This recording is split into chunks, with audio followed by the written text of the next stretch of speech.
तर नमस्कार मित्रांनो, मी सध्या आहे अंबाई म्हणून गावात. तर इथे मला रस्त्याला जाताना एक हिडन प्लेस भेटलेली आहे, तर मी तुम्हाला ती दाखवतो. मला हे एन्शंट काळातली विहीर वाटतीये, कारण आधीच्या काळात असे विहिरींचे स्ट्रक्चर असायचे, वर्ण ओपन, खालनं शिड्या असायच्या आणि साईडला वॉल्स असायचे मित्रांनो. तर ही एक हिडन प्लेस म्हणून आहे. तर आधीच्या काळात without any technologies, without any engineers मित्रांनो, फक्त इंटरलॉकिंगने असे मजबूत बांधकाम करायचे मित्रांनो. तर तुम्ही सुद्धा बघू शकता.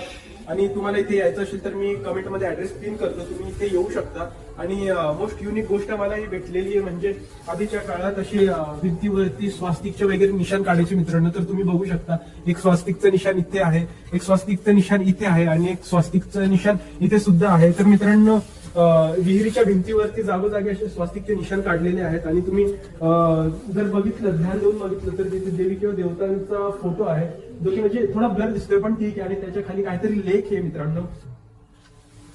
जर तुम्हाला मित्रांनो ही हिडन प्लेस एक्सप्लोर करायची असेल तर तुम्ही अंबाई म्हणून गावी येऊ शकता. अंबाई पासून हार्डली त्र्यंबकेश्वर 9-10 किलोमीटर वरती आहे. आणि जर तुम्हाला प्रॉपर लोकेशन हवं असेल तर मी कमेंटमध्ये पिन सुद्धा करणार आहे मित्रांनो. तर नवीन अशाच व्हिडिओमध्ये भेटूया. तोपर्यंत सिया टेक केअर.